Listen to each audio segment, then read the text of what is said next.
নমস্কার বন্ধুরা, আমি প্রিয়াঙ্কা। আমার চ্যানেল বেটার বিগিনিং বাই প্রিয়াঙ্কায় তোমাদের সকলকে অনেক অনেক স্বাগত।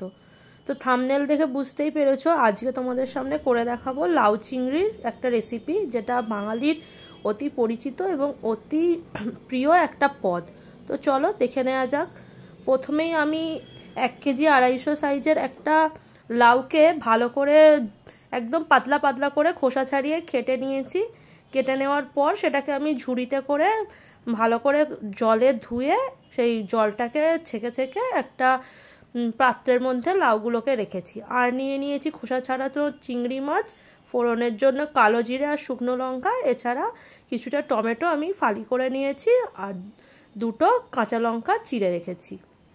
তো চলো এবার রেসিপিটা স্টার্ট করা যাক।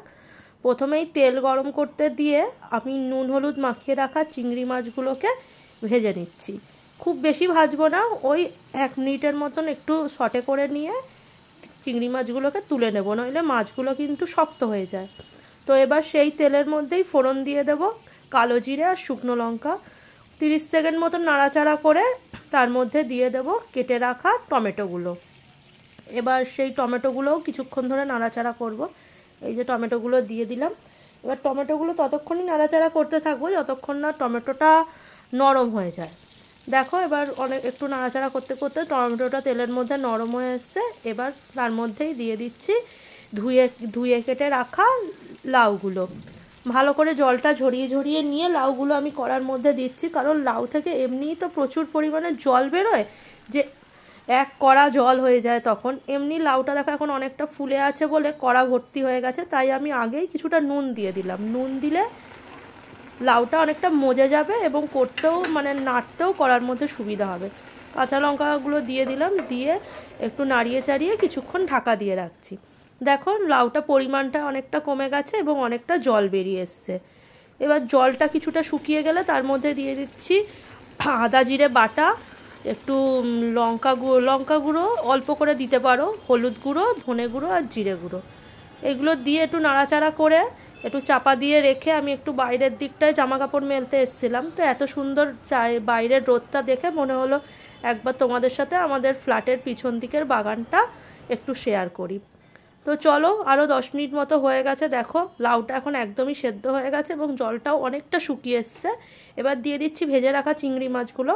তারপর খুন্তির সাহায্যে ভালো করে একটু নেড়ে চেড়ে চিংড়ি মাছগুলোকে লাউটার সাথে মিশিয়ে দিচ্ছি। মিশিয়ে দেওয়ার পরে আবার চাপা দিয়ে রেখে দেবো বেশ কিছুক্ষণ, যতক্ষণ না পুরো জলটা শুকিয়ে আসছে।